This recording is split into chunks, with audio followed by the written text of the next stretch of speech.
Hello everyone, my name is Carlos Atencia Aviles, and in this video I'm going to present the main aspects of the pedagogical practice and research project I conducted during my teaching experience. Um, I had the opportunity to develop my practice at the Seminario Menor, which is a private Catholic school located in the city of Medellin. This particular school has a traditional instructor environment, but at the same time, it provides a great space of implementing creative and innovative teaching strategies. Through my practice, I work mainly with eighth grade students who were between 13 and 15 years old. Their English proficiency ranged from A2 to A1, which means they were beginner learners, still consolidating basic vocabulary and attempting to use new words in simple communicative situations.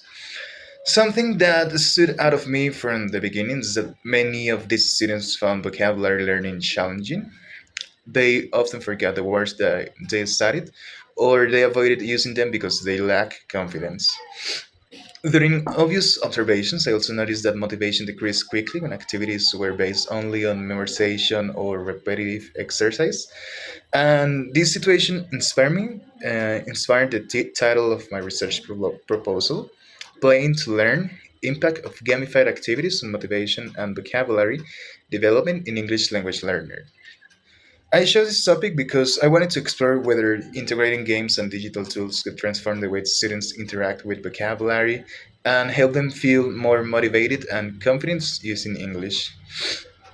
For the literature review, I explored different authors who helped me build a solid theoretical foundation for my research.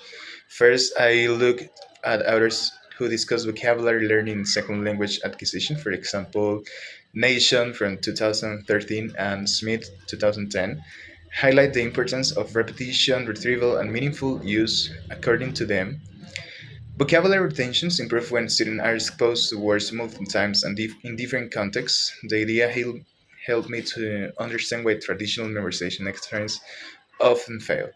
Students need interaction, purpose, and context, not just isolated list of words. Next, I review literature specifically about gamification and its impact of learning.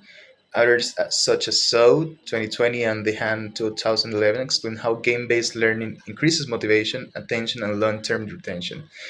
I also explored research focused on classroom games and effective factors in language learning.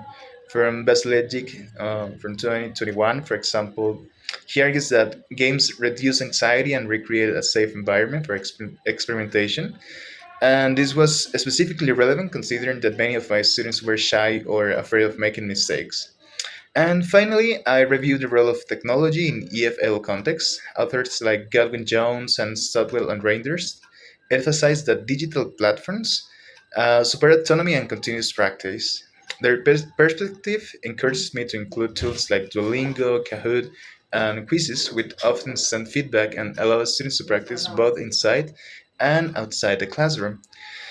And regarding the methodological process, my research followed a qualitative action research approach, which means I was constantly observing, reflecting, and adjusting my teaching strategies based off the students' reaction and progress.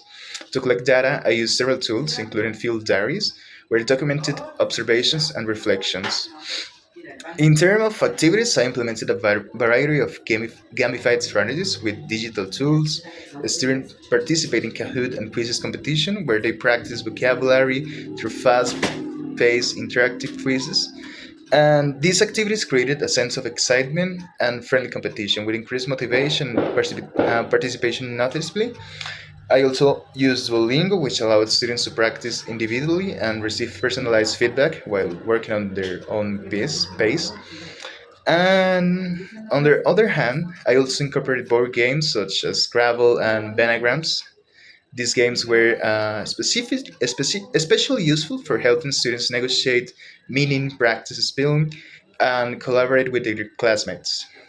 One of those activities was Treasure Hunt, where students followed English clues across different areas of the school.